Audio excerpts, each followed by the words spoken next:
Hey, KYGO Digital Peeps. Just ended a rockin' awesome afternoon keynote from Shelly. Super excited. We're going to give everybody a few minutes, start logging in, greeting, and connecting in the YouTube chat, and we'll get rocking and rolling here in just a few minutes.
Hey guys, so I think it's 12:55. The song has ended, so that must be my cue to get started. My AM session was with my partner in crime, Kim Laughlin, and after she left to do her PM session, I was like, oh, I don't know if I can do this by myself. So I will try to monitor the YouTube chat. You guys keep connecting with each other and asking questions, and when I'm finished, I've got the 12:55, 1:35 time slot. I'll make sure I leave some time at the end. If you've got questions, I'll monitor those. And so we'll get started. I'll try to kind of flip back and forth between sharing my screen and the presentation. By the way, and I'll show you this, because I learned that in the morning session.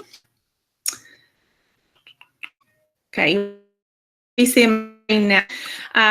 If you go to the agenda that you've been using to get to all of the sessions, not only do they have the YouTube links there, but all of our resources and presentations are linked here, and they will stay linked and open to you. So if at any point you want to go back and use that, then feel free, but that's where you get to everything. So like there's some examples in there that I've got for you. If I don't get to everything, then that's there for you to use as a resource. Welcome. I'm not, that's what the slide was coming up. I'm Stacy, principal. Oh, well, let's see again. Principal at Taylor Elementary. part of the KY Go Digital tribe, and super pumped to be with you today. I'm in no means a Book Snaps expert, but I love doing them. I've used them with our staff, and we'll try to even connect for you teachers out there how to with your students. So Tara Martin is the creator of Book Snaps. If you don't follow her on Twitter, I would. She is a Dave Burgess publishing author, and she's got really great blogs and resources out there, and does a lot with that. I've also linked up right here 2 of her posts. This is her first original Book Snaps on like how it came about. I'll give the quick rundown of that. And then this is an awesome resource. She has got many, many videos, really quick little videos, like 4 to 5 minutes, on how to do Book Snaps in case you're kind of a power of pause person and want to go back and look at that. And I'll talk today about how you can do Book Snaps with many different tools. And she has lots of the different tools listed there with those videos and examples. I reached out to her about a month ago when I was excited to share this. I was like, hey, you don't mind if I share this, right? She's like, absolutely, I'm honored. So she's really a great resource and great person to have in your professional learning network. So why though? Why would you Book Snap? So I got the reason that I get excited about them is because I like I'm a big reader, and one of the things that I enjoy doing is always learning. I think a lot of us educators, hopefully all of us, are lifelong learners, and that's something I really challenge our staff to do. You're never going to keep improving, and you're never going to be the best that you can be if you're not a voracious learner. And that means a lot of things, but it certainly does include reading. And so when I read and something really hits home and impacts me, like I want to share that. And that's also something that I challenge our staff to do. When you're reading, share. Not only are you going to help all of us in this building, but then outside of these walls, you're going to be a leader and a learner and connect with others. So when you share something, so you can surely, like I see a quote in a book that impacts me or I connect to, I can do a little whatever on Canva and do a quote and say, I just read this from the book and here's a neat quote. That's great. But the thing the Book Snaps do, and they smart. One of the things that Book Snaps do is not only does it show you the quote and what book you're taking it from, but it gives you context. So let me go ahead and show you. This is one that I did from the art. I'm sorry about that, guys. I meant to present. From The Art of Possibility. And it's one of my favorite books, by the way. But you can see, like, this is that little section, that quote from the book that really hit home with me. But the neat thing about Book Snaps is, like, I took a picture of the actual page. That's where this comes from, right? And you can see that quote, but you can also see the book. Get up and find that. You can it gives context to that quote, right? And actually, Tara Martin, if you read her story about how she came up with the idea of Book Snaps, she was, like us, a voracious reader and enjoys sharing her learning with others. And she had kind of started doing something like this while her 15-year-old son was mesmerized with. She said, to the point that it was kind of like irritating me as a mom. But I thought, wait, I connect with the world through Twitter and all my peeps. So I don't want to criticize him and think Snapchat is bad. Is there any way that we could, as educators, embrace the power of Snapchat? And so she got realizing the fun Bitmojis and GIF elements and drawing elements in Snapchat. It really lended itself to kind of adding your own flair to your learning and sharing that. So that's kind of how she came up with the idea of Snaps. Since then, she's talked about and shared how you can use all different tools. I know you can use Seesaw. A lot of our teachers who aren't familiar with Snapchat, because if you're not, and maybe this is just me being old, but Snapchat is not friendly. It took me a while to kind of figure it all out. But Google Slides is a really easy way to do to Book Snaps. Seesaw, I said that already. the Snapchat, I think Buncee, there's several others there, but pretty much any digital tool that will allow you to insert a picture and annotate it will do a book snap. So why book snap? It gives context to your learning and what you want to share. So that's number one. The second thing, the reason I like book snaps is it lets you share with an authentic audience. And when you have an authentic audience for a student product, that brings about a new level of expectations. And even for me, when I'm going to share something and it's a book snap on Twitter, I'll spend a little bit more time kind of adding my thinking in and thinking, okay, is this really what I'm trying to say? Is this concise? Is this clear?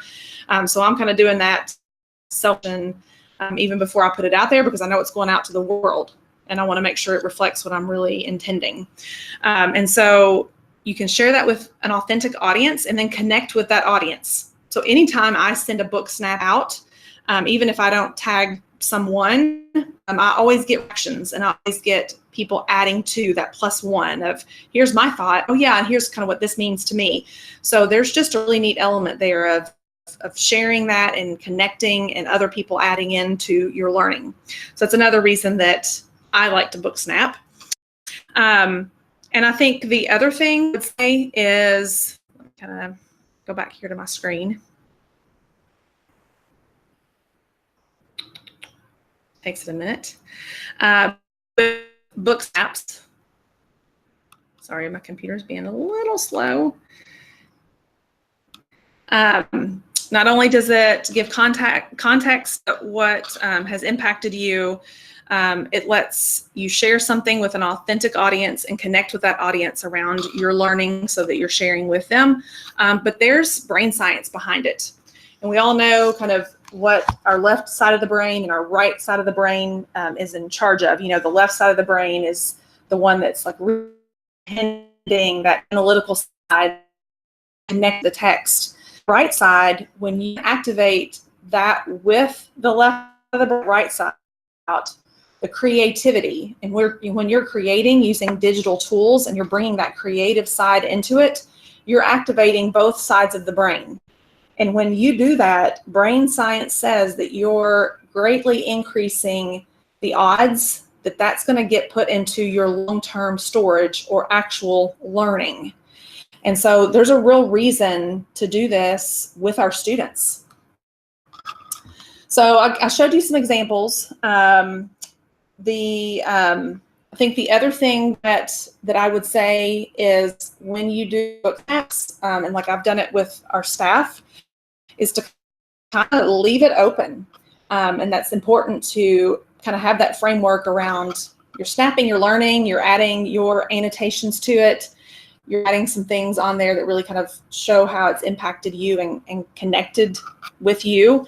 But other than that, there really aren't any rules.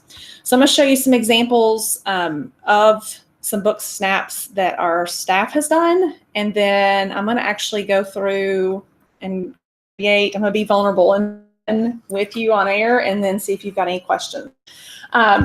So that's one that I did recently through Snapchat. You can add your Bitmoji, and after this, it didn't play in slides, but this is actually a little GIF that kind of plays back and forth. One of the things that we did, let me kind of, well, I'll keep sharing. I can do that. We do these summer book studies that are all teacher-led, teacher choice, but it's so maybe like we have, I think each summer we've had 12 to 13 going on, different groups. Some of them have 2 or 3 in each study. There's others that have 15 to 20. But every summer, at the end of the summer, it's kind of like, okay, we're all out there and we're excited about our learning. I'm curious like what other people are learning, other than like kind of quotes they've tweeted out, how can we share? Well, the first summer, our idea was to do a Flipgrid. And so we created a Flipgrid and like a Flipgrid, and each video was one of the book studies, and then the people in those book studies replied, and that was okay. We connected and shared through that. It was fine, but probably not my favorite use of Flipgrid that we've done. So last summer we were kind of thinking like, what would be a better way? So we put out the challenge to each book study group. Hey, why don't you create a book snap around your book study and what impacted you, and be ready to share it at our leader retreat, which is what we call our entire staff kind of day back that we kick off the school year. And so throughout that slideshow, so I just asked them to create a Google slide. And throughout that slideshow, they had their own book snaps that they had created. So here's one from Jan Kane that was out of The Power of Moments. And you can kind of see she had shared several. By the way, Jan was new to our staff last summer. She jumped in one of our book studies and was ready to present book snaps at first day, which was awesome. Here's one we did, Move Your Bus, from one. Her favorite. That was Chris. Oh, there's Jordan. There's from, I mean, she had one that was Move Your Bus. So she added some with the slide here. I think that would, if you see book snaps on Twitter, that would probably be kind of more over here what you're seeing. And I won't go through all of these, but you can kind of get the idea that you're taking a picture of that part of the book. You're annotating it, bringing out things that are important to you, and adding your own personality, because that's kind of cool, right? Oh, there's Caitlin's. Oh, from Katie. Huh. What do you think about that? That was our morning speaker in Caitlin's book study. Clearly, she liked that book, right? So you can kind of there. I'm going to kind of hop on over to the chat here and see if we've got anything. Any questions that I can answer right now, and then I'll get, I'm looking here. Oh, somebody brought up, Kristen, yeah, you brought up Instagram. Yeah, I think that would be really awesome to see. I think like ELA teachers, we all know in ELA, we want our students, annotating and really connecting to that text and making that a personal connection about what does this mean to you? How do you connect with this piece? And so this book snaps is really a neat way to do that. So before I create with you, I'm not gonna lie, I'm a little nervous about that. I'm going to just give you a couple of tips here. Share my screen with you.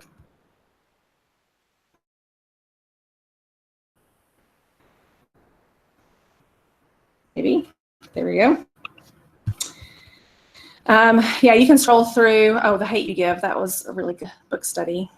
Look at all these. It was even neat. I was telling him this morning when I was going back through and pulling these slides, it was really kind of neat to see all of the learning. Eric, actually, he did two. He did one from Drive and one from Better Than Carrots or Sticks. It's kind of the selections from last summer. So I would say a couple of tips before I do one, and I don't know if you want to do one with me and you've got a book around to take a picture of, feel free. I would say don't get caught up in the tool. When I've shared this with other groups before, they get caught up in their lack of familiarity with Snapchat. Do it with whatever tool that you're comfortable with. If you're an Instagrammer, perfect. I'm sure Instagram would be a really easy tool to do this with. If you're a Google person, then take your picture, insert it in your Google slide, and make it your own there.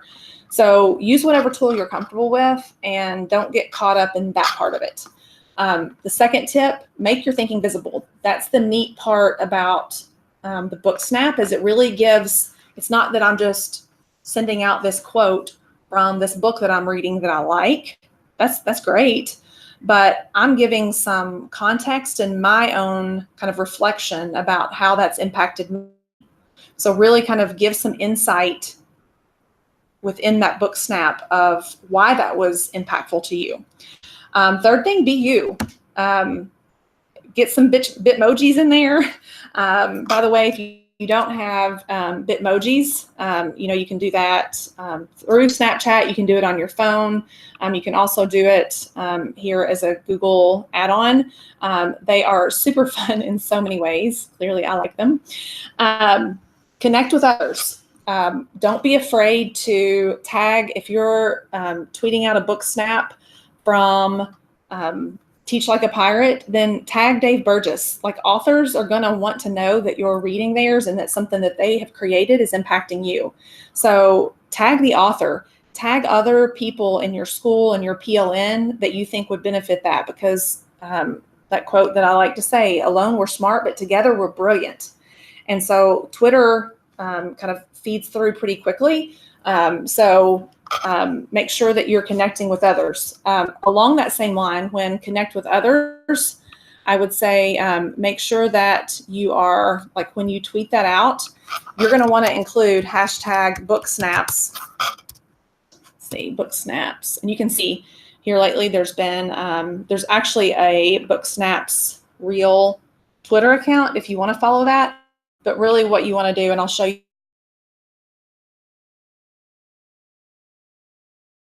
I want to make sure that you include hashtag, because when people are looking at book snaps, they're going to search through that hashtag. Let's see what's on here recently. Yeah, so there's one that some had from others. You can kind of see, there's Tara, there's one from that. So you can kind of see what other people are about blended learning that she did. So you're going to want to make sure that when you connect with others, sorry about that, guys, that you're using that hashtag. And last tip, have fun. Book snaps are supposed to be like putting some personality and some like razzle-dazzle stuff into your reading. So make sure that you do that. Let me.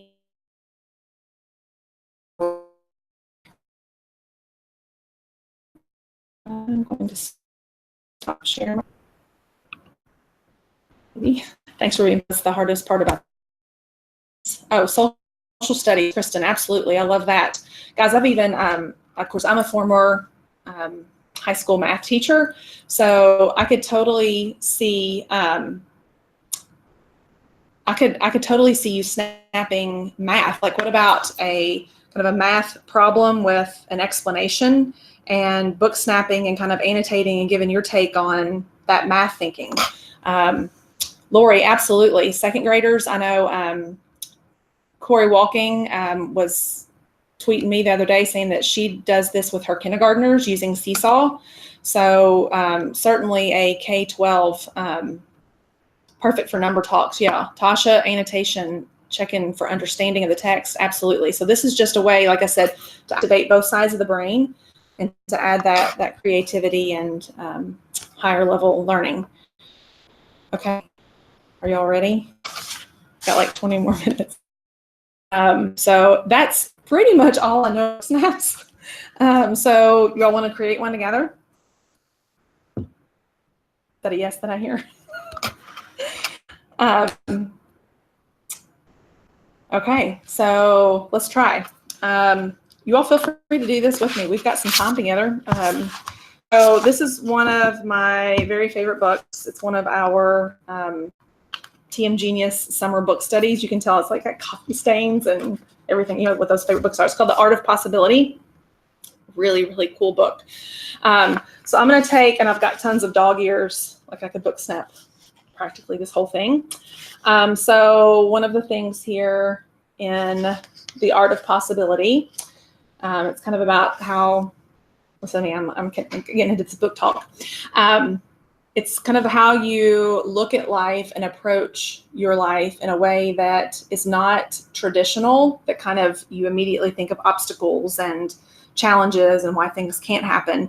It's kind of framing your perspective and your attitude about life to open up paths of possibility. And so there's different practices that this husband and wife team go through. But one of the practices is called being a contribution. It's a really cool practice about how basically you should always look at everything and think, how can I contribute to this situation and make this person or this situation better? And so was a quote, it's called, or it says, I settled on a game called I am a contribution. Unlike success and failure, contribution has no other side. It is not arrived at by comparison. Because when you're contributing, you're not a success or a failure, you're just contributing. So what I'm gonna do, I'm gonna be brave and use Snapchat. This is literally the only thing I use Snapchat for. My kids use it and have like snap streaks and stuff. I'm like, I don't even understand that. Okay, so what I'm gonna do, when I've got Snapchat open, I'm gonna click that. I'm gonna just put the page down. You all can't see this. I'm gonna take a picture of the page. All right. So now I've got this picture on my phone. You could do this with your camera roll and insert this into a Google slide at this point, which is where you would kind of add your drawings. So on Snapchat, now that I've got this picture, I'm going to click this little text button up here because I want to add in my own little summary of what I think about that quote. I'll keep it simple. Be a contribution. I'm going to say be.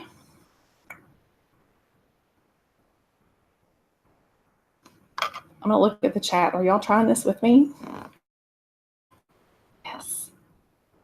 Oh, y'all are saying yes to Leah's idea about math idea. Yeah. I'm going to go to this. You could also add a drawing to and text. Yes. You all are exciting me. I love that. So are you all trying? I'm going to type this in here. Are you all trying this with me? I'm going to add an emoji in there, right? Okay. I'm so goofy. Okay, so different things you can do. You can make it different color text if you want. You Snapchatters out there, you're like, you all could teach me a bunch about this. All right, so I'm gonna do that. Be a contribution. So that's my text. And here comes the really, in my opinion, the most fun part. It's adding the stickers and the emojis, right? So I'm trying to think about, okay, what does being a contribution mean to me? And I'm trying to find like representative emojis and stickers that say that, right? So go up to the little sticker button on Snapchat and, oh, yes, I really love that. So I'm going to put some moving hearts on there, right? That's fun. And I shall have my emoji on there. Okay, so trying to, in the moment, this might not be my best work, but I'm going to try that. So I'm going to like, trying to find an emoji that's like giving of my gifts. I don't think that's it, but it'll work for the moment. Okay. You can add some more text in there, whatever. So I'm going to go ahead and save this right now. So I'll save that. And that has now saved it to, oh, don't make a liar out of me. There it is. It has saved it to my camera roll. And that's what I'm going to tweet out. By the way,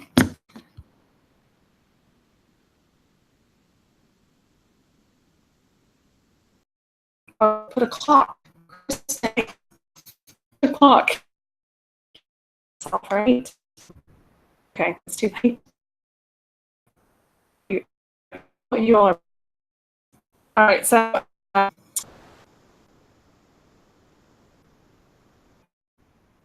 okay. So I am, if not, first of all, if you're not on Twitter, you need to find Kim Laughlin's, I think she's next, Twitter 101. Once you're done, you're going to wonder where Twitter was in your life or something. I forget her clever title. If you're not on Twitter, you need to be on there as an educator. If you are on Twitter, Melody Stacy, the Ellison, would love to connect with you. And creating a book snap during my PM digital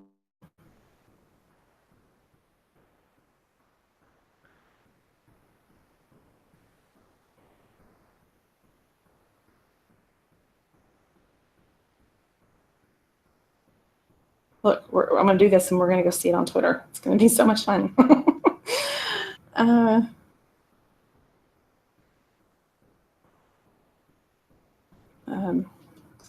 Did I say book snaps or book snap? I'm going to share my screen and we're going to go back and look at that.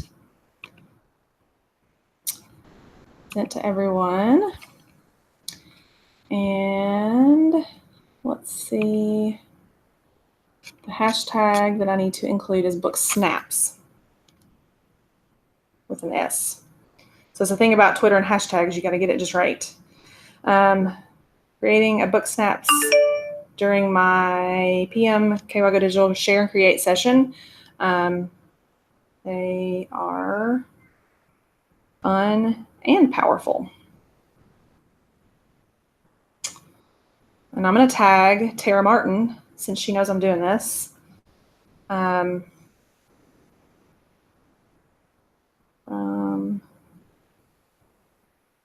Art of Possibility. If I had more time, I would tag the authors. You're like, Melody, get your tweet done with already. A slow tweeter. Possibility. Okay. All right, it's going to go, and it's going to show up. So I just tweeted it.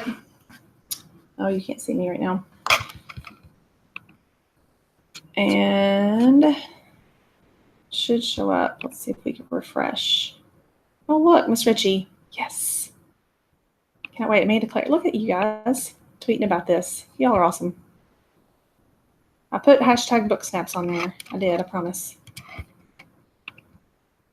I keep refreshing. Patience may not be my greatest virtue. Why is it not there? Latest. You guys. Let's see if it turned out right up here. It might not be coming through just yet. Oh, there it is. Creating a, so then it plays there. Love it. Love it, love it, love it. So here's my last thing, and then I'm gonna see if you guys have questions for me. So thinking about book snaps, create. It's one of the things that we talk about at our school. Too many times, I think about this as a lead learner in my school. I want to make sure that my teachers aren't just consuming information. Like when I have a PD, I want them creating during that, because that's really when that learning becomes real. And same thing for our students. We don't want our students to be consumers. We want them to be creators. And book snaps are a way to get them creating. Connect.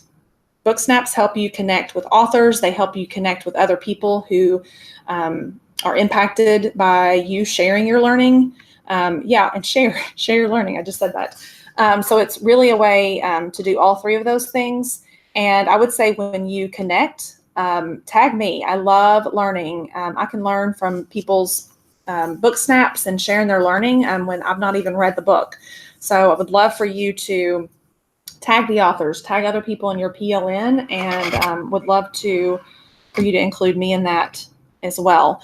So really appreciate, I was like so excited about this, and then you always worry as a person, like maybe nobody will show up. I don't know. So really appreciate you guys showing up and being super supportive. Would love to connect with you on Twitter. Like I said, at Melody Stacy, the L is a 1. I do have a leadership reflection blog that's cultureofbelief.com. So would love to kind of hear questions, thoughts, see your book snaps. I'm going to stop presenting and hop on over here for some quick questions, and then pass the baton over quickly. Let's see here.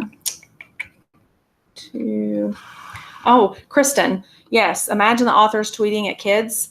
For sure, we have seen the power in that even here just in regular tweets.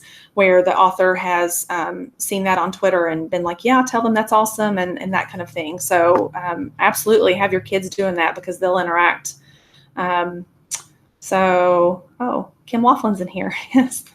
Hey, Kim. Making sure that we don't get caught up on the whole Snapchat thing because honestly, like I said, Snapchat's in a lot of places. It's hard to use. Oh, look at you guys having so many awesome ideas. A gift, presents. Yes, I'm going to go back and redo this book snap. I'm going to use your all's really good ideas and tag you in it. So awesomeness. Any other questions, thoughts? I really appreciate you all listening. And I feel like at this point, I'm just rambling. So I'm going to go ahead and sign off, get some music going. And I know that, hang tight, let me find the PM agenda slide. For this channel, we'll have Jen Carey here. She's a digital rock star. So we'll be excited to welcome her on this channel. And if you want to hop off and join another PM Share and Create session, then feel free to do so. So thanks, you guys. It's been fun.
When did Christina?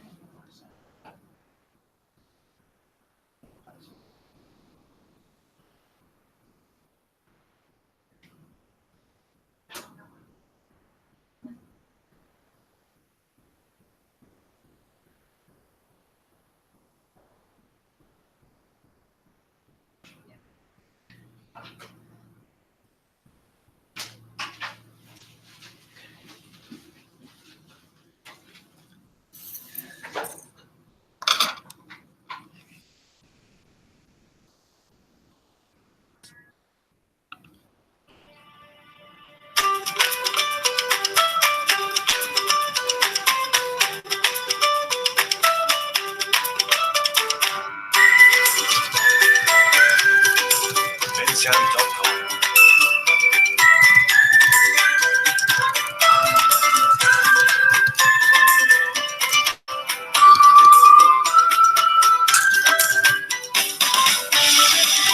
Bensound.com.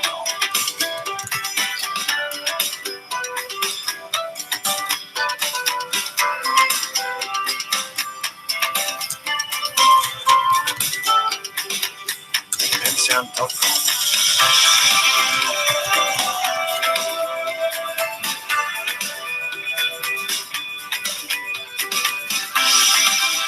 Bensound.com.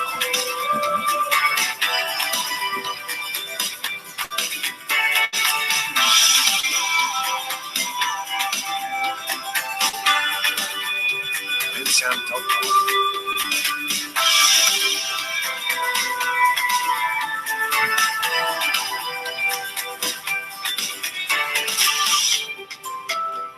Bensound.com.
All right, guys. I have myself muted. I'm going to go ahead. Thanks for joining in for our second share and create session. I am going to go ahead and turn it over to the amazing Jen Carey. Jen, let me know if you've got anything that you need from me, and I'll try to be monitoring the YouTube channel for you. You ready? Sounds great. All right. I assume you can hear me. you. All right. Yes. Well, welcome. I thought I had my thing pulled up. There we go. Welcome. My name is Jen Carey, and I am a third grade teacher at Summit View Academy, which is in Northern Kentucky in the Kenton County School District. And today we're going to talk about amplifying student voice and using technology to really allow your students to have an even larger role and voice in your classroom than they already do. So with that said, let me start sharing my screen. And hopefully you are seeing my slides. Looks like we are. All right. I do want to let you know I am in a one-to-one classroom, and however, I have used Flipgrid in years previous to this year. This is our first year being one-to-one in third grade. And previously, I had access to a couple of Chromebooks and a couple of iPads that I could check out from the library. So Flipgrid is definitely something that you don't need to be one-to-one in order to use. You can use lots of different devices with it as well. Before we get started with actually going through Flipgrid and what it is, this quote just really stands out to me when I think of how I use technology in my classroom. And it's just, technology will not replace great teachers, but technology in the hands of great teachers can be transformational. And I think that's really something that's important for us as educators to look at. There's all these great tools out there and all of these great resources, but we were great teachers before the great resources came along, and our students need us as their teacher. So just thinking about when you're using technology, implementing it in a way that enhances your lesson that's already a good lesson, and this using technology to enhance it. The students, this is their world. They are surrounded by technology, so they are amazing at using technology. All right, so there was the video is just kind of, I thought it was inspirational about giving students a voice. There was a little bit of a delay in the sound when I played it in the first session. So hopefully it's I've got that figured out and fixed.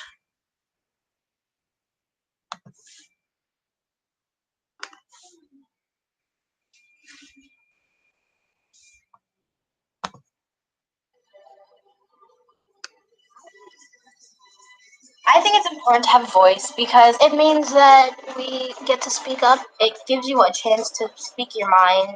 Sometimes, like, not everyone's heard and everybody has an opinion. We can inspire the people, show the world who you are, and you get to share your ideas and you get to say what you want. Student voice matters because they should be active participants in their learning. We can help ignite their passions, build on their curiosity, and help them make an impact on the world. Because everyone deserves a chance to be heard. That is the power of student voice. I'm Evan, and I have a voice. My name is Jocelyn, and I have a voice. I have a voice. I'm Charlie Bible. You need to hear it. All right, so I just kind of found that to be inspiring when I think of our students and the voice that they have and that they deserve to have in our classrooms. From personal experience, when I started using Flipgrid as a way for my students to share their thoughts, it was so cute. So we have headphones that have the built-in microphones, and you don't have to have that. There are lots of other options if you don't have the headphones with the mics. But it was so cute because they were putting on those headsets and the little microphones, and they just felt like they were YouTube stars. And it was just super cute and exciting to see them interacting. I have one student who is very shy, and she participates to the best of her abilities. She does think, pair, share with her partner when we ask her to do that. But she's quiet, and sharing her ideas in front of all of her classmates is overwhelming. Even though we've got a risk-taking, a environment that allows them to take risks, it's still overwhelming to some kids. And I remember the first time that she did a Flipgrid video, it was eye-opening to me as an educator because she just lit up. Her face was shining and she was talking and just kept going on and on and on, and she was animated with her words and actions, and it was just great to see her, that side of her, because that's not a side that I typically see during the normal class day. She's just shy and reserved, but Flipgrid gave her the opportunity to shine and to be herself. So Flipgrid is pretty simplistic. There's not it's not very hard to figure it out. There are tons and tons of resources out there in order to support your use of Flipgrid. So the first thing that you would want to do is you will want to go to the Flipgrid website if you haven't already done so. And when you're on that Flipgrid website, it is going to ask you to log in. I just log in with all of my Google information so that it's all connected and I don't have to worry about another password to remember or anything like that. And what you see as an educator will be different than what your students see. You have a lot of editing options that like you can delete a video, like if a student makes a mistake and doesn't want that video posted, you as the teacher can go in and edit it and share it and things like that. So after you get logged in, the first thing that you will want to do is you will create a new grid. And as you can see on this screen, I have a couple of different grids created. So this very first one is Third Grade Whiz Kids. That happens to be our team name at school. And that is where I have kept all of the videos that are from this school year. And then I can go through next year if I want to remember what I did or I want to show students as a model some of the ideas that we had from last year. Here I have a Kentucky Go Digital one. If we have time at the end, I would love for us to try to post a few videos, nothing too complex, just a nice hi and where we're from. And then if you look down here, this one that says biography, this was one that we did as a third grade team. Another teacher created this grid, and this little airplane means that I'm a co-pilot. And so I have the ability to get in and see and edit and change things that are on that grid. And I'll talk a little bit more about co-pilots and how you can utilize that option farther along in our presentation. So once you get to the Make a Grid, then you have a lot of different things to choose from. So when I'm here, if I want to go to New Grid, this community type. Now, when we are at school, I do just click on the one that says school email. So this means that when I put out a topic for my students to respond to, whether I share it on my smartboard or I share it via Google Classroom to make it easy for them, that they have to be logged in with a school email. The nice thing about the Chromebooks is it remembers your username and password once you've logged in at the beginning. All you have to do is sign in with Google and it remembers all of that information for you. And it makes it really convenient and easy for the students. It made it for first grade in particular, it made a world of a difference when they gave that as an option. It used to be where you had to type in your email, and they've since changed that. And that was a great change and improvement when they made Flipgrid Microsoft and free. Student ID, I honestly have not had to do that. And for today's purposes, I did make mine public so that anyone, if you don't have a @stu.kenton.ky school email address, that we have access to that as well. But I'll want to make sure that I go back in and change that. Just for the safety of your students, it's nice to just use the school email so that you can limit the audience on who's looking at it. So then you're just going to name your grid. So something like Third Grade Rocks for next year.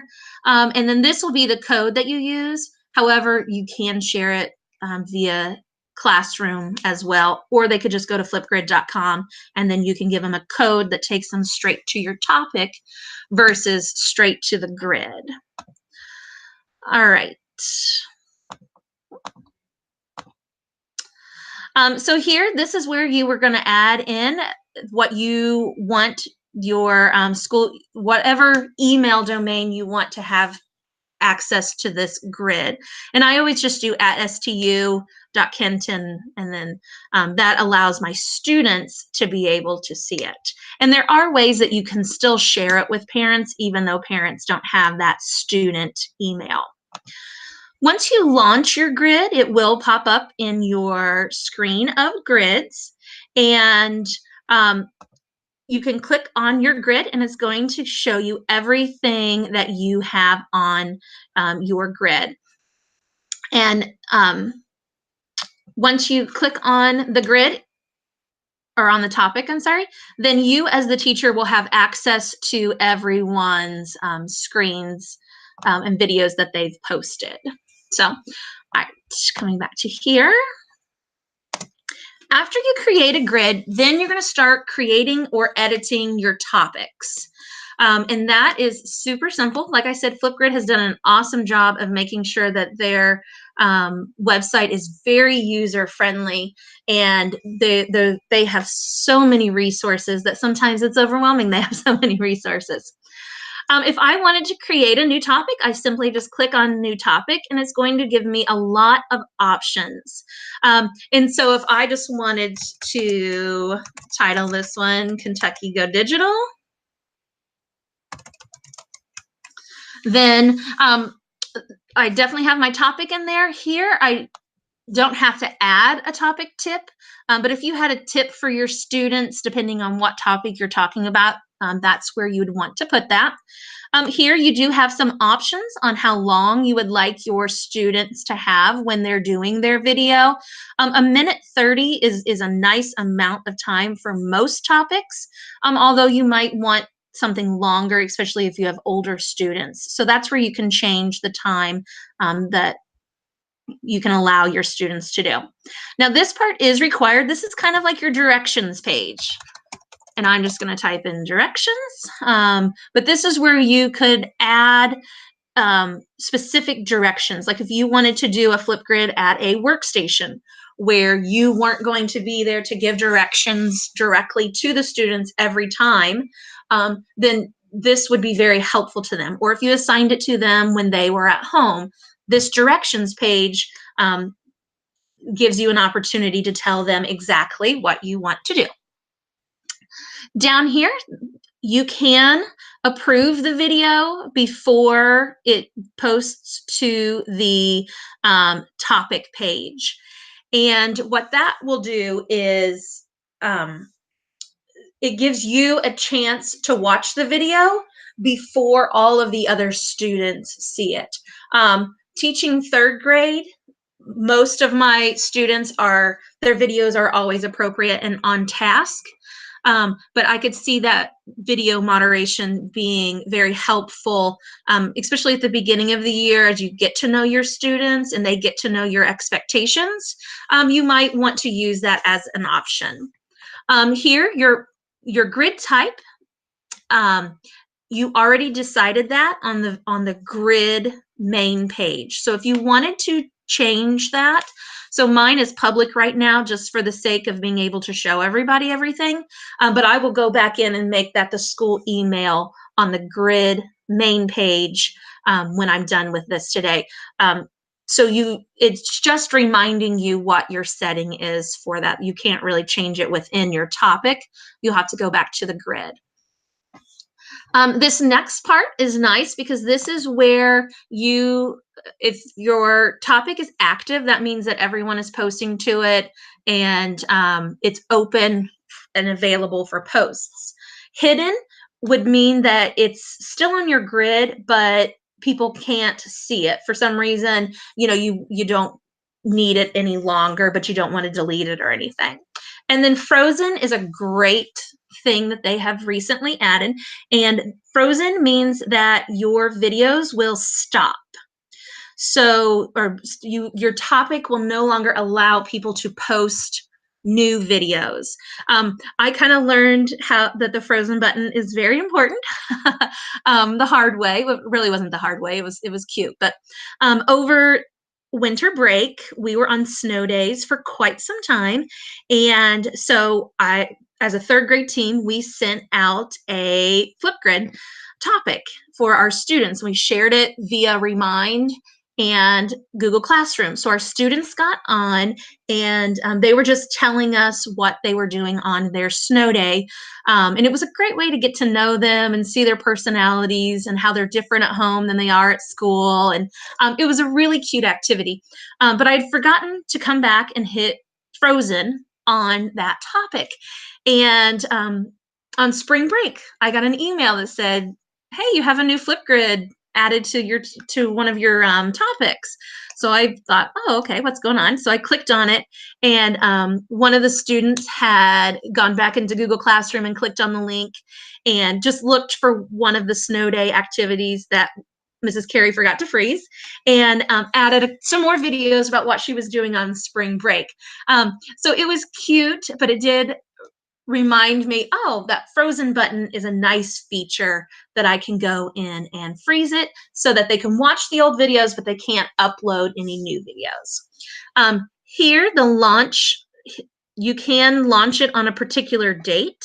So if you're planning ahead, that gives you the option to change that date so that you can create it earlier than you have it posted, and then you can put a freeze date in there as well. Down here, it gives you the option of adding any of these resources that you might find beneficial for your students to have, whether it's a picture or a video or even just a cute little emoji to grab their attention. You could also model by recording a video of what you expect your students to do in their response. So if it was a back to school getting to know you, you could record your own and they would be able to watch that as a resource. Here you can add extra things from Google Docs or YouTube if you felt like that would enhance their Flipgrid, their video or anything. This is another section that you'll want to pay close attention to. This is the communicating with each other component of Flipgrid. So here you can allow them to have stickers and drawings onto their selfie. So they'll record a video and then they take a selfie and they can add stickers and drawings to their selfie, or you could just choose stickers only, drawing only, or none. I usually tend to limit my third graders with how many stickers. I don't mind that they do the stickers. I think it's cute. I think it gives a little bit of an individual flair to their video. But I have learned that 3 stickers is a nice number because one, they could spend up to 20 minutes adding stickers to their selfie, or sometimes they just keep piling on sticker upon sticker upon sticker. So it's just nice to have that option to limit them to stickers only, or just telling them, hey, this is our limit. This next part does allow students to have video reactions to each other's videos that they post. This is one of their favorite things to do. They love to, give each other a mic drop emoji, or a like, or a little on fire emoji. And they love to see who gave them the emojis and how many they have. So that is an option. You can turn that on or off if you want students to have that ability to like each other's videos. Here, the number of times the video has been viewed, you can turn that on or off. It is something that I tend to turn off just by personal preference, because third graders love YouTube, and they know that the more views a YouTuber gets, the more money that the YouTuber is going to get paid. And so it kind of became a distraction from the Flipgrid purpose that I had for my classroom. So I do tend to turn off the video views. I had a student who kept getting back in and out of his own video to try to drive up his likes and brag to the class. And I'm like, we don't have 58 people, so I'm not sure how you have 58 views. But it was harmless fun. But I do tend to turn that off so it doesn't become a distraction and they do stay on topic and and focus on what they're supposed to be doing. You can allow them to reply via video to another student. That's something that if you choose to do, you do want to make sure that you have those expectations and you have modeled for students how to appropriately respond to each other. And then they can add a title to their video if you want them to do that. Then down in the feedback section, this is more for teachers being able to provide feedback to their students. And there's lots of resources about the feedback section in there. So once you create a topic, I'm going to go ahead and hit cancel out because I have quite a few topics already created. Once you have created a topic, then your students will have access to it. And I was trying to think of a way to do it without my students' names on there. But when you do share your topic, you have a lot of choices to do within there. And let me just flip back to here so I make sure I'm on it. Talked about student access, sharing. You can share it with the world, or you can limit who you share your responses to. You can share a whole grid. So once you're on your topic page, this is the teacher view. Here on this share button, it does give you choices on how you want to share. So if you want to share that whole topic, let's say that you did book reviews. So my third graders did book reviews, and we wanted to share it with another third grade classroom. I could share it I could share the whole topic with the other third grade teacher, and she would be able to see it. I could also share it with the class so they can go in and watch each other's videos. And you have lots of sharing options. The QR code is the newest option that they have. And this is great if you wanted to hang it out in the hallway as student work. Then people who are in the hallway can, if they have a device, they can scan the QR code and it will pull up your student's video for them to watch, or if you wanted to send it home that way. Google Classroom, it's great to share on Google Classroom. My students are very used to seeing each other's grids. That's kind of, they love making the grid, but I think they love watching each other and seeing what the other videos are like even more than creating their own. So share to Google Classroom is a great feature that all you have to do is click and then choose which classroom you want to have it shared to. And then students will be able to access that. One thing that I have done that keeps them on topic of those when they watch each other's videos is they will have a Post-it note, and they know I've modeled how to set up their Post-it note. So they usually have a smiley face, and then they have like a thinking emoji. And on the smiley face side, they write down something that they liked or they found was a great idea from that video. And then on the thinking emoji side, that is a question that they were left with. For example, if we were doing a math explain your thinking, and my students held up their, I gave them a word problem, they solved the word problem, they held up their paper and explained it through their Flipgrid video, and then we would go back and watch each other's. If someone said I added the numbers together, and on their feedback form, they might write, what numbers did you add together? Or another question that just kind of left them pondering, you know, I need a little more clarification on this. And when we started out doing it, kids were very vague and very short with their answers, especially in math when they were explaining their thinking. But the more we did the Post-it notes and we built that risk-taking community so it was okay to give feedback, we created a poster of what productive feedback or helpful feedback sounds like. And so they had a little poster that they could refer to. That's something like, I wonder what would happen if, or I really liked it when you, so they're more sentence starters because especially for the primary ages, those sentence starters are very helpful, because sometimes they have a great idea or a great question, but modeling for them how to appropriately answer that, or ask that question is very important, before you just let them do it. But by the end of the school year, when they were doing short answers or extended responses, and they were explaining their thinking, they were much better at it. And it was because they had had so much practice without really realizing they were practicing it. Because for most people, it's easier to talk and share things, verbally than it is to handwrite things.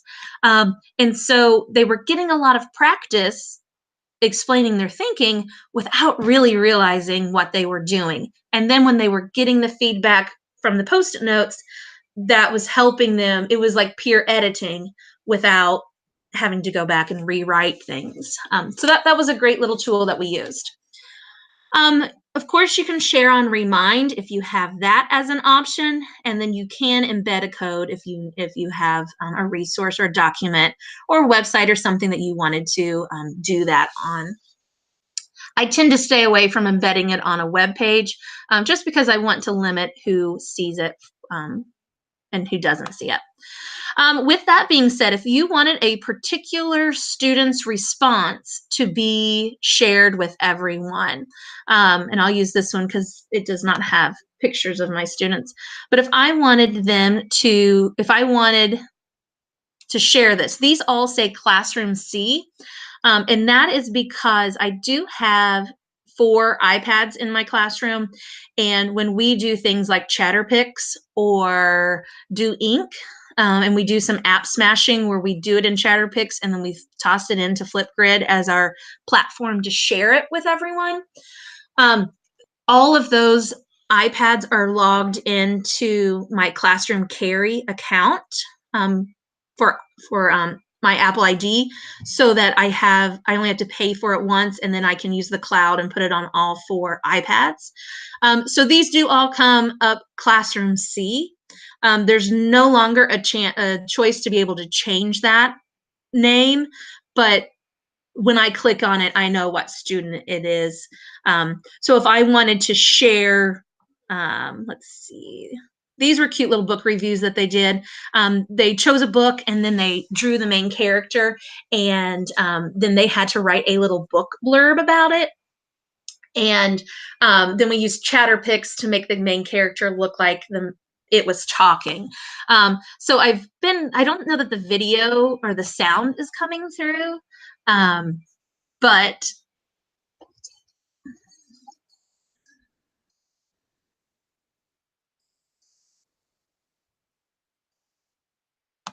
so, whoop, pause. So if I wanted to spark this video, I wanted students to see this video because it was a really good example of what the assignment was, I can spark that response, which means it'll put it near the top. So it's one of the first videos they watch.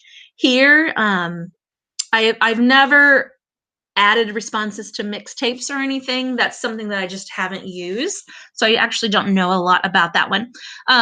Or I can give them I can make it a featured response, which again makes it something that I want my students to watch.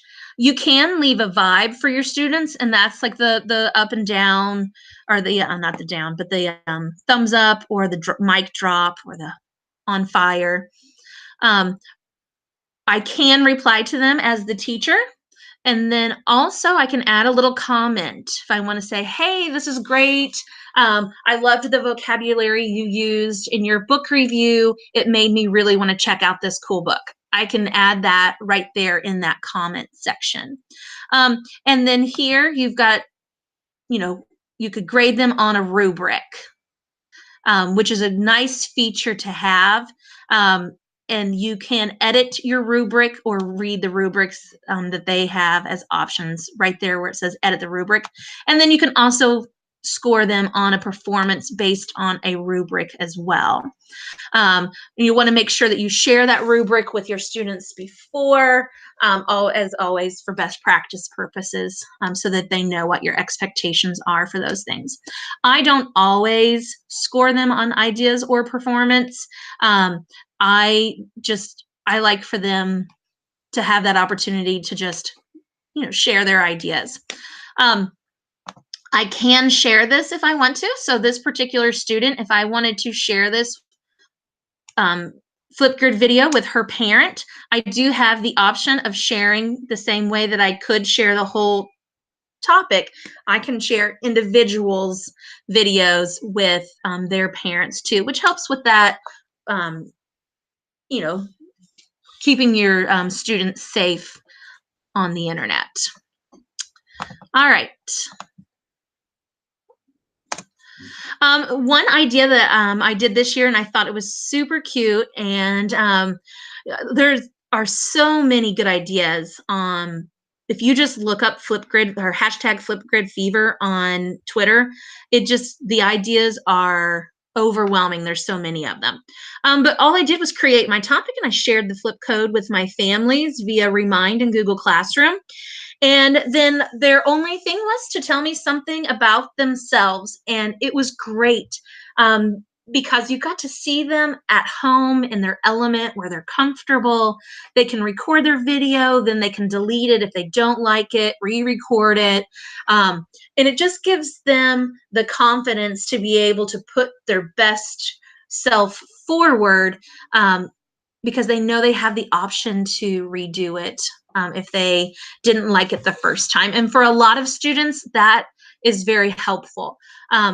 It helps build their confidence over time.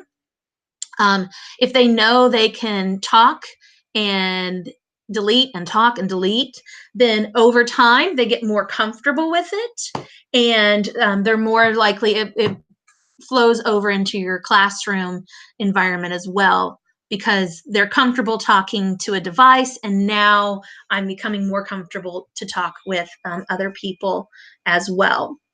All right, so that was really cute when we did that. I got to learn a lot about my students. We did another snow day activity where they needed to teach us something. So again, I created the topic, sent it home to the parents so that the students had access to it. And I had someone who taught us how to make gingerbread cookie ornaments. And it was a quick version because you had 5 minutes.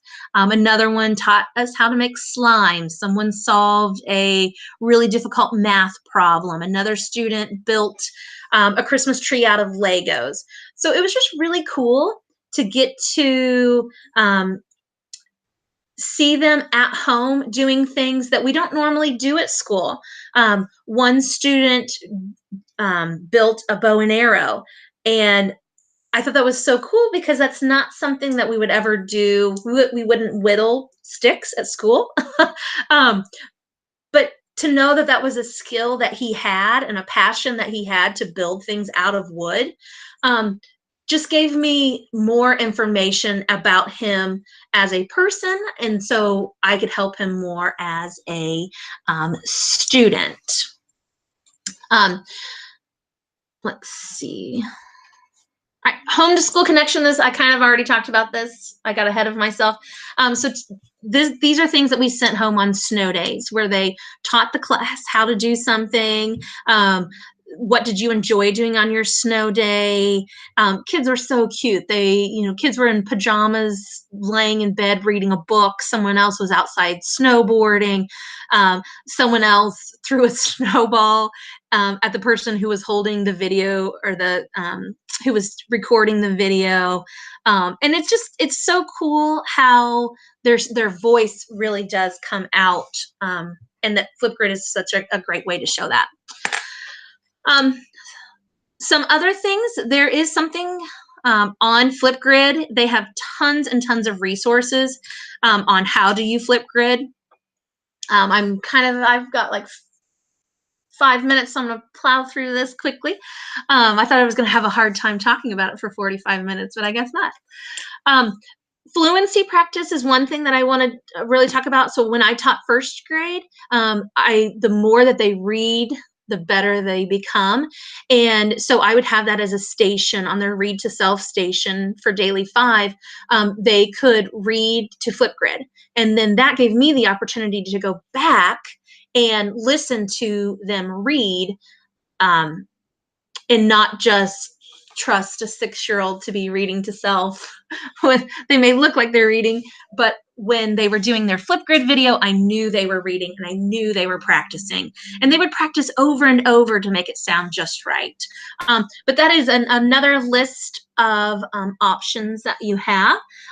It looks like Ashley had a question about sending it in her back to school letter with a QR code. And I think that is an excellent idea. That way your students could do it before the school year even starts. So yeah, I love that idea. Great thinking, Ashley. Let's see, app smashing. This is very simple. So this is a screen of all the apps that you can smash into Flipgrid.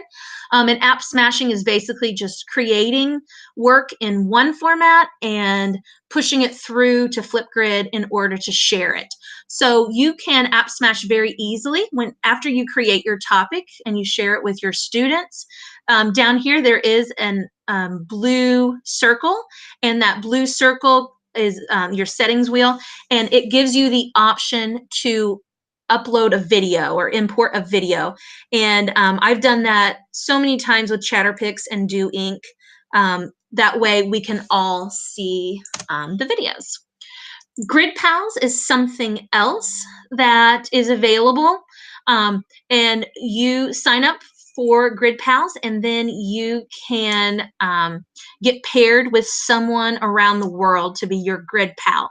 So it's kind of like modern day pen pals, and you do it via Flipgrid, and it's almost like you've got little FaceTime videos going back and forth to each other. We did it with a school in California, and we made Valentine's Day cards and used Chatterpix. So we sent them Chatterpix Valentine's Day cards. They drew a cute little a heart, and decorated it, and then made the heart talk. So it was super cute, and we shared that via Flipgrid. And then we also had videos where we would ask them a question, or they would ask us a question about where we lived or what life was like in Kentucky versus California. And so that was pretty cool. And you can add a co-pilot, which is 2 teachers. You can actually add more than that, but 2 teachers who have editing rights to the grid, so that you're not giving your password to, another teacher in another state or something. If you're still searching for ideas, if you go to the Flipgrid Disco library, it is full of ideas. Like, I know it says 5,000 plus, but there are 6,000 plus ideas from various backgrounds. Something that's new is scavenger hunts. I am looking forward to learning a little bit more about that this summer. This is just kind of the beginner's guide if you felt like you needed more information. And we'll skip that part. If you follow Flipgrid on Twitter or Instagram, or search #FlipGridFever, you are going to get so many great ideas from educators around the world. So don't forget to complete the share form at the closing session of Kentucky Go Digital in order to get your PD certificate. And I am very excited to be a part of Kentucky Go Digital, and I hope you are having an awesome day learning all these cool things from all these amazing educators around the state. Jen, thank you so much. No problem. That's awesome. Amplifying student voice and Flipgrid, that's some great stuff, and I know everybody got a lot out of it, so appreciate you being willing to connect and share with us today. Feel free to connect with Jen on Twitter. I'm sure she'd be willing to continue sharing and connecting with you guys. I'm going to mute myself here, get some music going, and we'll transition to Jennifer here in about 10 minutes. All right. Thank you. Have a great day. Thanks, Jennifer. Or Jen, sorry. Okay. That's music one, so. Wow.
Instagram.com.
Okay, we are live for PM session, the PM Create and Share session with the one and only Jennifer Gasser. You ready, Jennifer?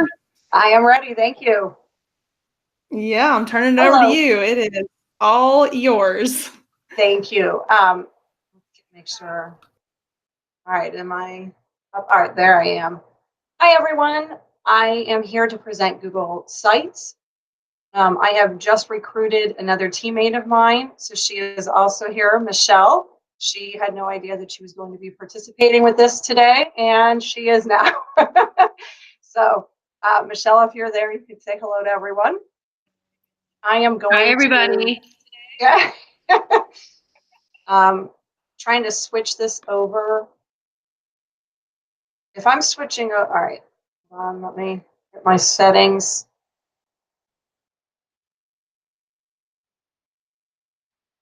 If I'm switching over, Michelle, to the slides, sorry, everyone, first time.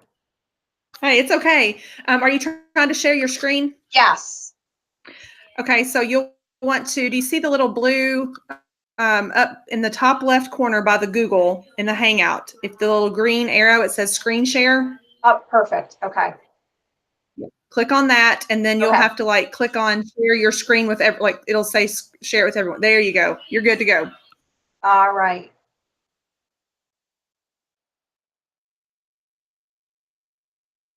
Thank you. All right, is it coming up now? Yep, we're good. All right, thank you. So this year, for the first time, by no means am I an expert when it comes to Google Sites. I just this year decided to start using Google Sites in different ways, and I'm actually very excited about what we're doing at Beechwood with Google Sites. The first thing we started with, we decided to start with student digital portfolios this year. And so this was our first attempt to see what we were able to come up with. When I started with the student digital portfolios, I started to get into Google Sites a little bit more. So then I started doing digital breakouts. which I liked. And because this year a lot of parents were asking, we were using as a class, Class Remind, the whole 5th grade, we were using Google Classroom. We were using just a bunch of different ways that we were communicating with parents. But one thing they asked for was for us to put it into one specific area. And so our team this year at the end of the school year, we went ahead and created a Google Sites. And I am very excited to share that with you. And I think the parents are going to get exactly what they were asking for. So first, we're going to start with the digital portfolios. For the digital portfolios, student examples. This year, if you notice, we started homepage. In 4th grade, they started to create their portfolio.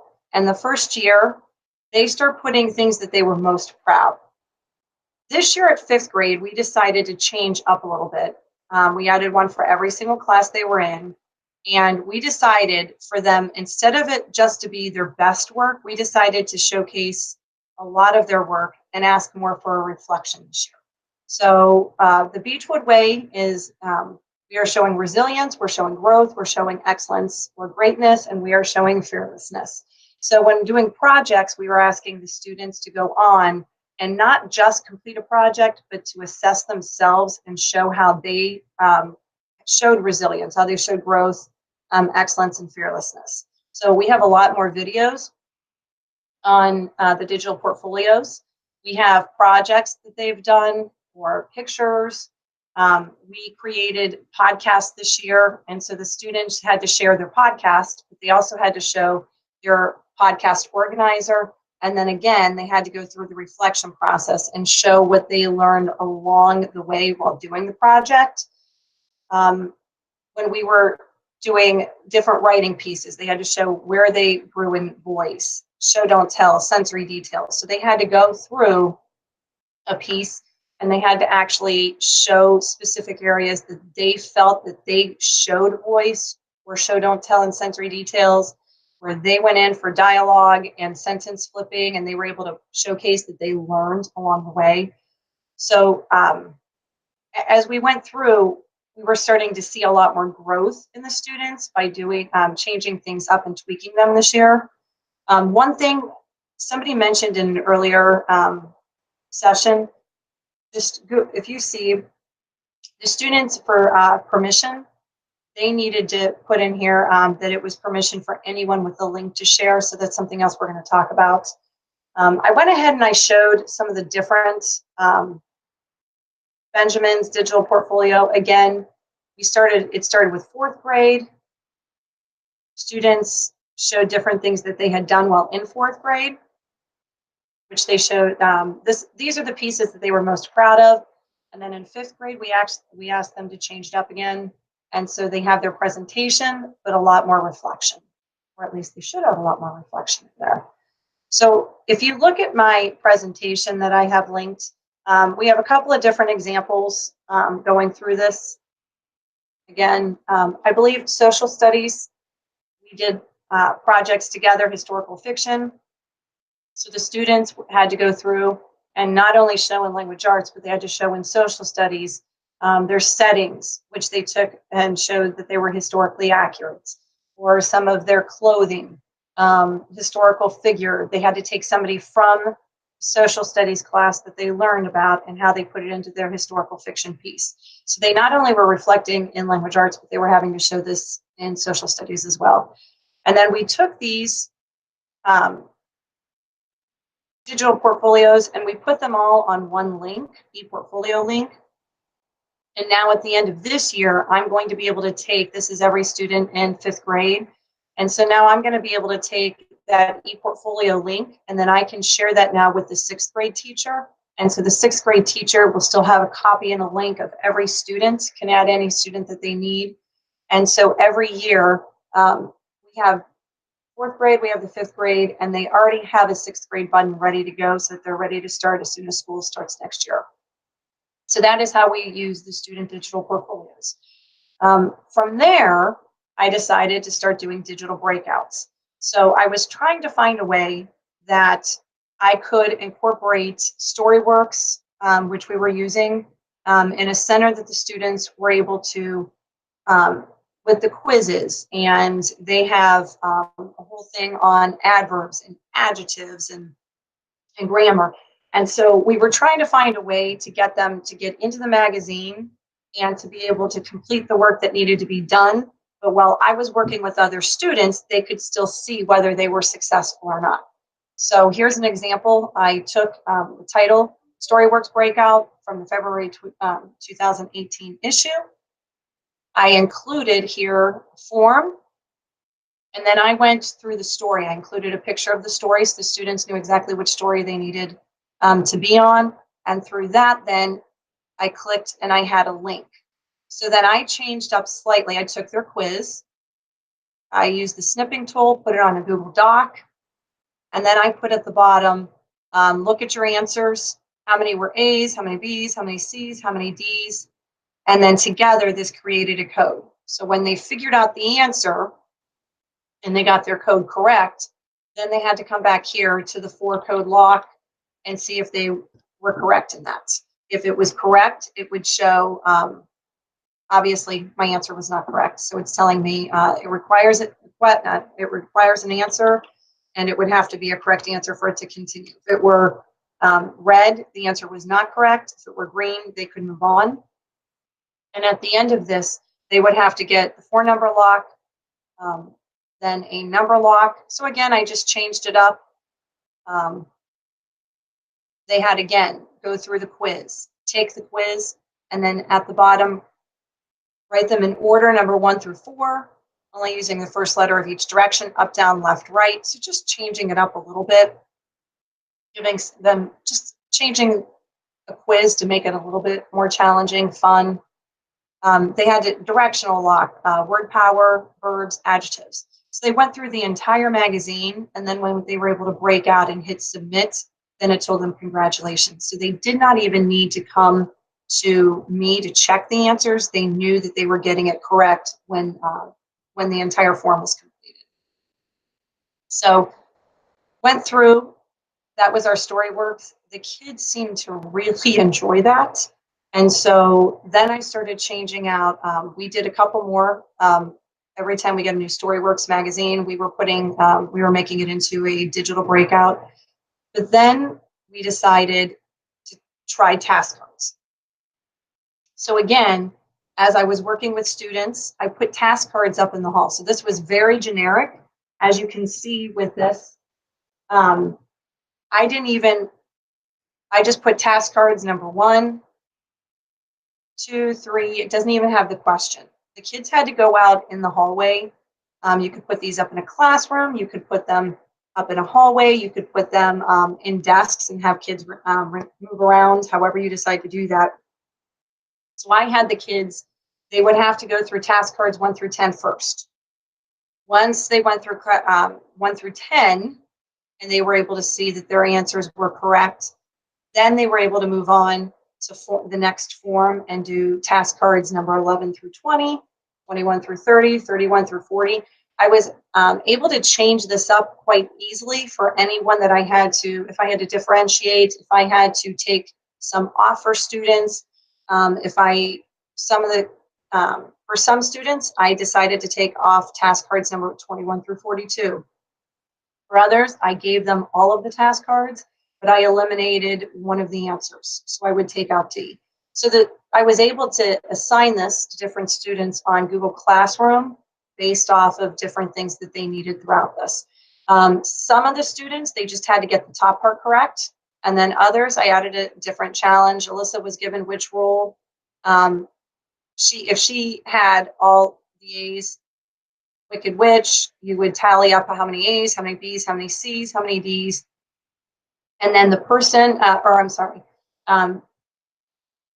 after completing all task cards and making sure your answers are correct, then you would see which role she got by the most amount of correct answers. So if it had, if B was the most answer correct, then she ended up having the Dorothy as her role in the play.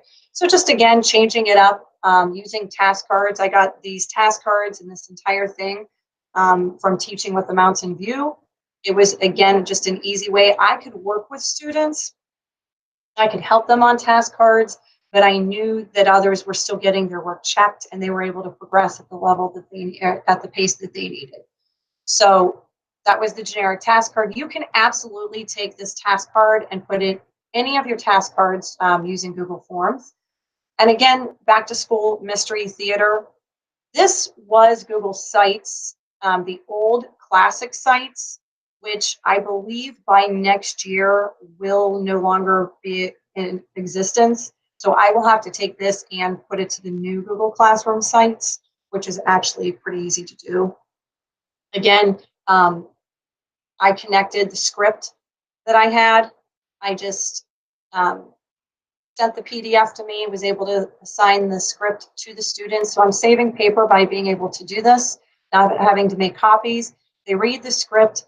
They had to figure out a clue at the end of each script and answer all the questions. And when they hit submit, if it was correct, then they knew that they had solved their back to school mystery. So I like that it's student paced, and the students like that they could work and know the answers along the way. So that was digital breakouts. So that is basically how I had used it all year. And then my team all year from parents, the feedback had been that they wanted a place to be able to keep all of our Google sites or all of our information. And so Amanda Claire and I, when we went to KISTI this year, we saw a presentation and somebody had put all of their information onto a Google Sites. So I brought that back to our team. And at the end of the year, we were talking about ways to improve based off of parent feedback.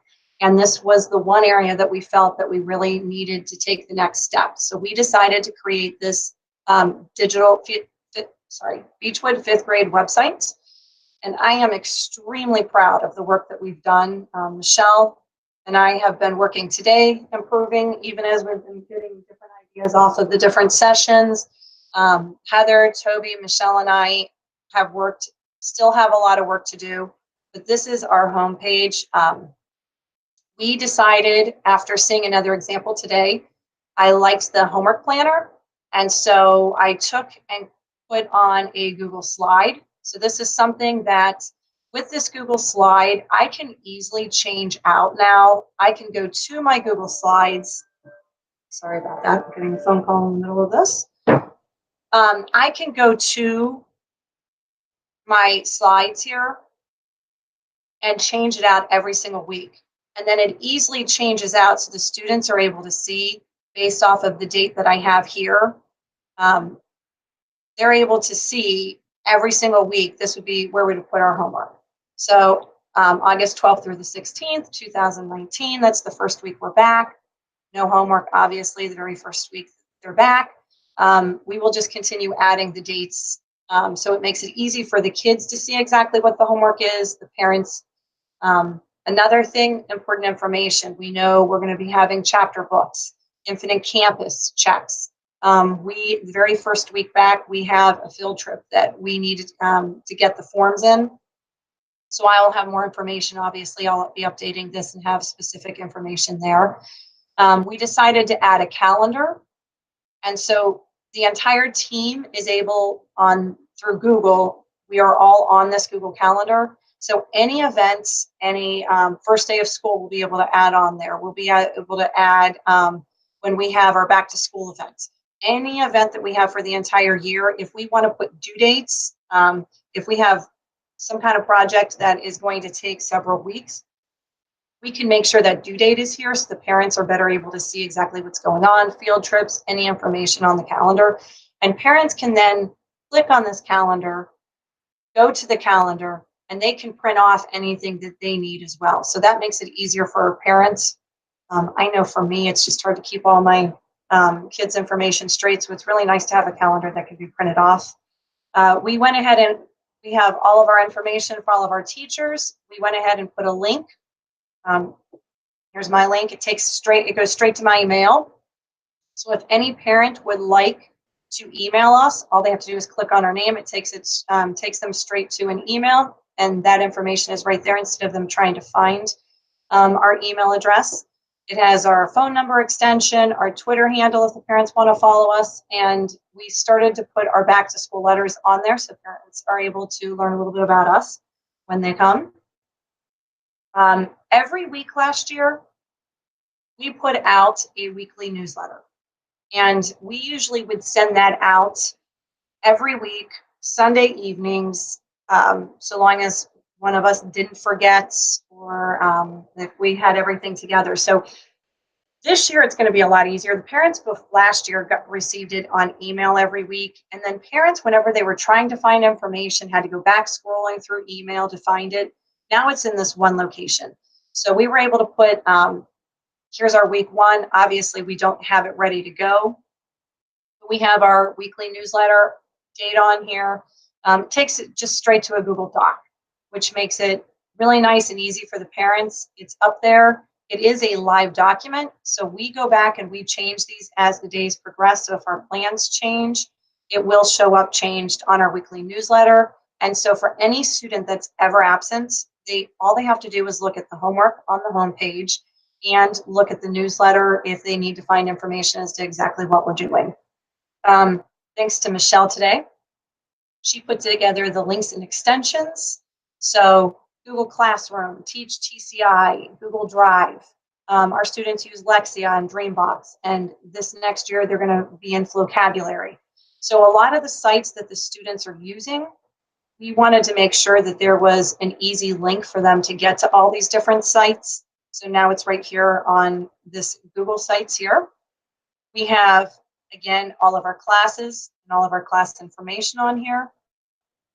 Right now, I don't have much more than links that students can use. So here are different links, different games they can use, play at home. These are all free. I also have the first set of my monthly task cards where students, if they want extra practice for reading skills, they can play school at home. There are fun enrichment activities at the end, so they can get into these if they are looking for anything more to improve their reading skills. Social studies, we have a lot of links. Students, again, can get on, check out all of this information. A lot of games on here, quizzes, timelines. So a lot of information that they'll get this year in social studies class that will be located right here. Same with math, and then same with science as well. I decided to add, so picture gallery was something that we thought the kids would really enjoy this year. So we went ahead and we did the Million Word Club. We have a challenge out for 5th graders to see if they can read 1 million words throughout the school year. And so this year, for the first time, we went ahead and put the Million Word Club on there. And whenever a student enters the Million Word Club because they've read that 1 million words, we are going to have their pictures on here. And I think the kids will like to be able to see their picture and feel that achievement. We also are going to do class candids, any field trip we go on, or different things that we're doing in the classroom. If we're going to put it on Twitter, we thought it would also look, for parents who don't have a Twitter account, this would be a great place for them to be able to see what the students are doing in the 5th grade. And last, we went ahead and we put on our standards and our objectives. With a lot of changes coming through, I know social studies isn't out yet, so that will be up here once that's out. I know the reading and writing standards have changed a little bit. So went ahead and put together slides so the parents are able to see exactly the expectations of what all 5th graders are doing in the classroom and what we are teaching. We also figured this would be a great way for our 5th grade students to be able to go themselves to the reading and writing standards, or social studies, or science, or math. And when we're doing a project, we can say, go to your reading and writing standards, or whatever subject you're in, and tell me what standard you feel we're trying to cover at this point.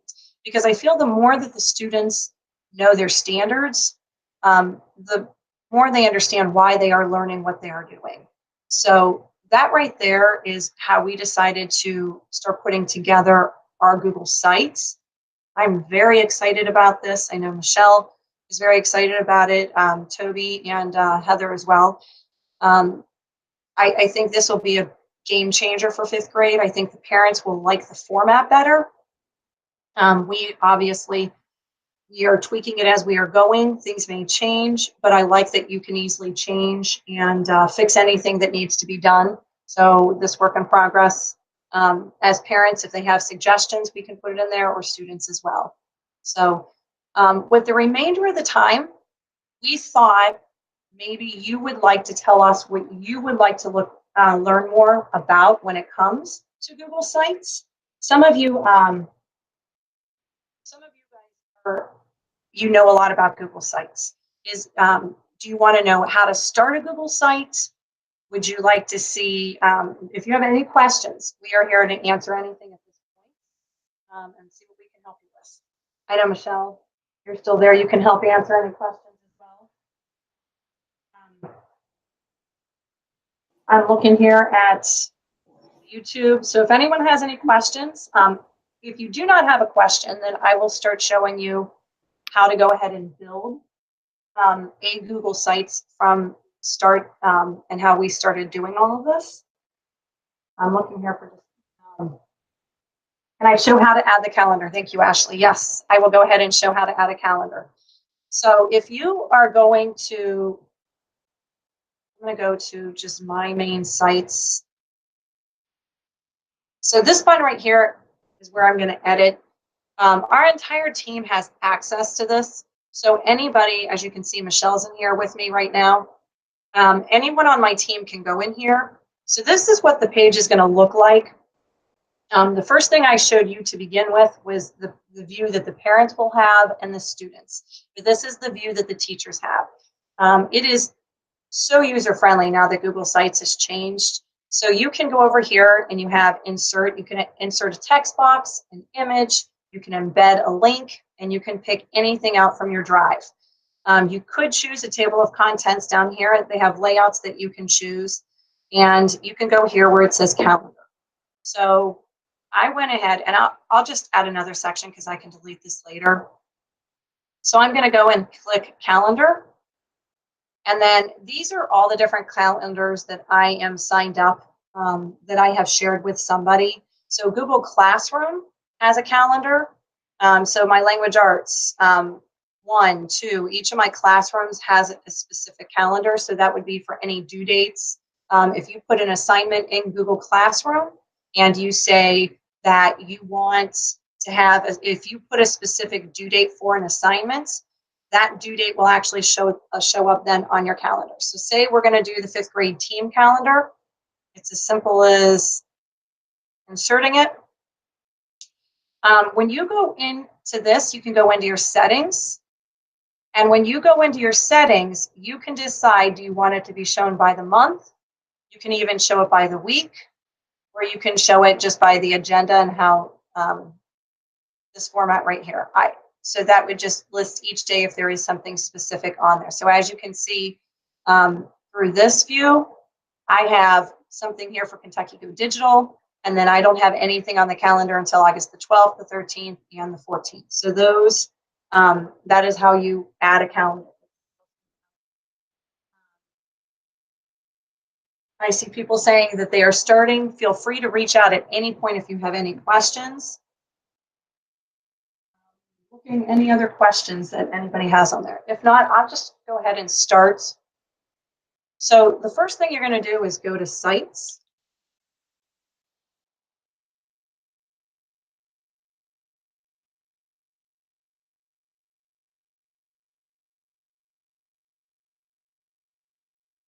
As you can see, I have a lot of sites on here. And I'm going to go here to the plus sign.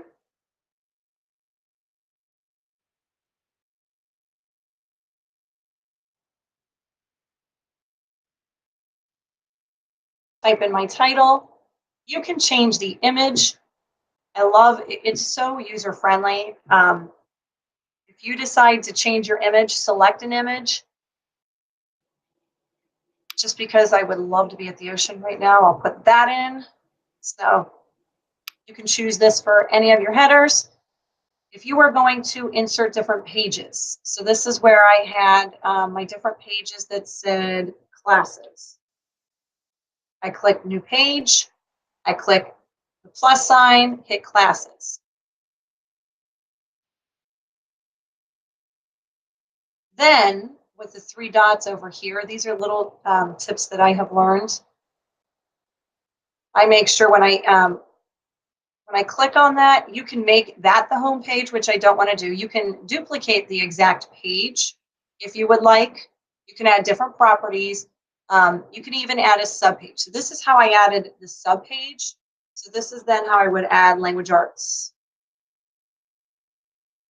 And then if I come back up here, I can hit add subpage, math.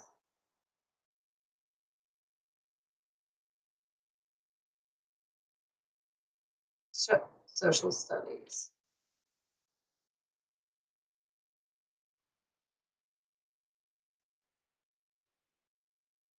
Now, couple things I want to mention as I'm adding these different pages. Say we go into language arts here.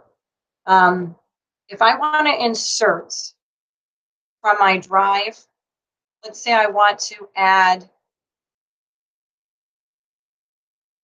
a form.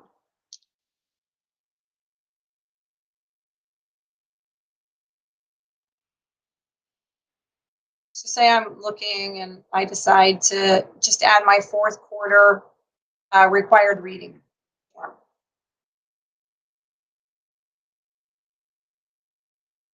One thing that my students had a lot of trouble with this year, as you were able to see when we were looking at the student links, I did it myself today when I was putting something up, and luckily Michelle was able to catch it right away. When I was adding, I think it was the homework planner, I forgot to make sure, and that's in my Google Slides. That is, I'm going to show you real quick. When I'm in my Google Slides or I'm in anything, you need to make sure that the links are available to everybody. So that means if I go into my drive,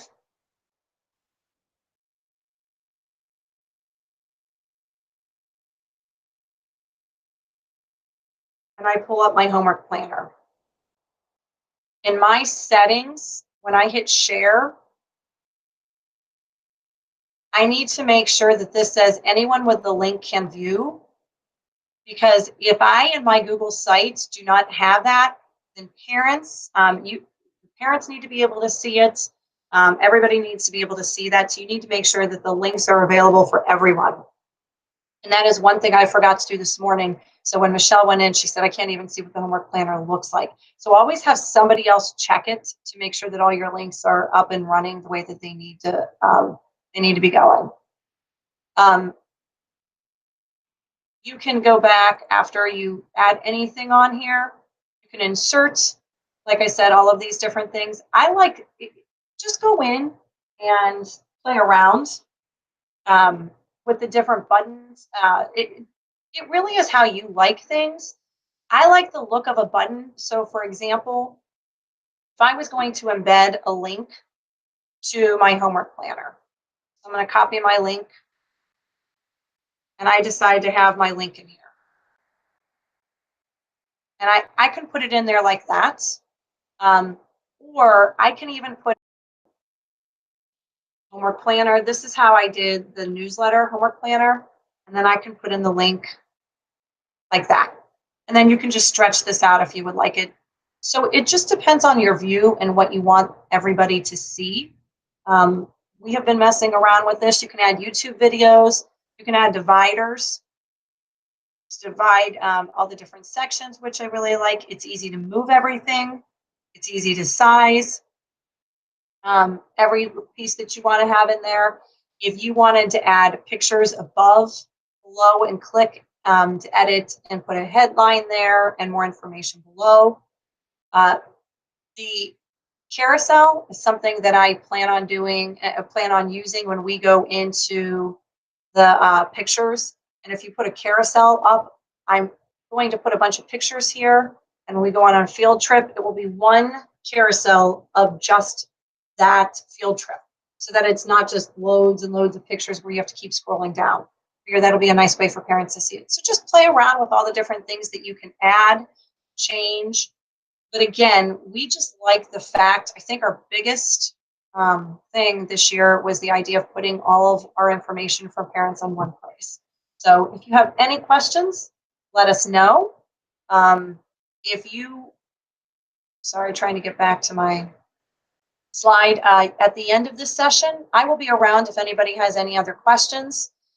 And if you guys, at the end, you have to fill out the form that they give you in order to get your PD credit. So I will be here if you have any more questions to answer. And otherwise, thank you for sticking around. Today has been awesome. I've learned a ton. Can't wait to get started on trying to put some of these things into my classroom. So thank you. Have a great day.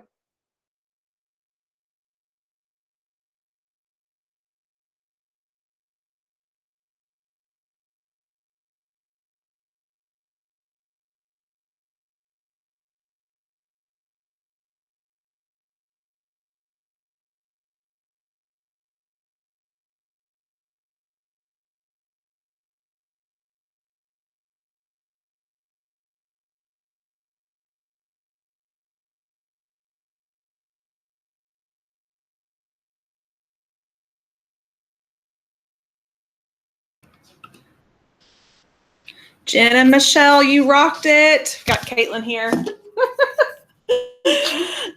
We've been kind of going back and forth with some technical difficulties. I wonder what, it kind of looks a little weird.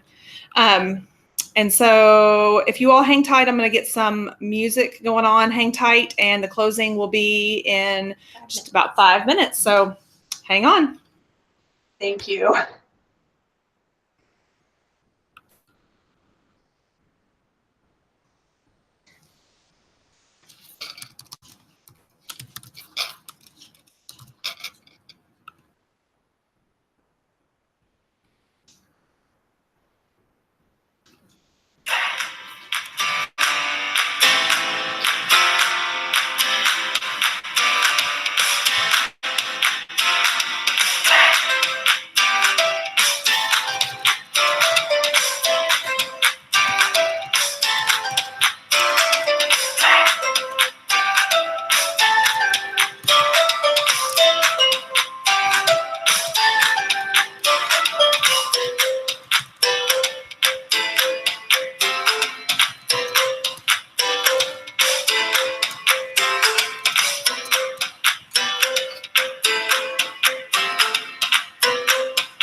All right, everyone. Hopefully you've had enough time to make your way back from the PM sessions that you were a part of. If you saw my email I just sent out, it would not be a day focused on technology if we didn't have technology issues. So we appreciate the patience and understanding that you all have had. We had a couple of channels shut down on us in the middle of somebody's PM session, but we were able to get them all back up. I know there were a few questions. My session kind of got kicked to the curb to make sure everybody else had their time. So if you were looking for mine, digital tools in the ELA classroom, I'm going to record that separately. And then we'll make sure that's uploaded to the website just so you can look back on that one if that's what you're looking for. All of the sessions today in the AM and the PM, ones that you saw and ones that you missed, are all going to be uploaded onto kygodigital.com. That's our YouTube channel, so make sure that you subscribe to that so you get all of the notifications for when those videos are uploaded. It usually takes a couple days to get all of them on there, but be looking for that. We want to give just a huge shout out to all of our presenters and leaders. I think you can all agree with me that we had an awesome lineup this year of presenters from our admin track to special ed, which is a new track for us this year. So we were really excited to get some special ed leaders into our morning session.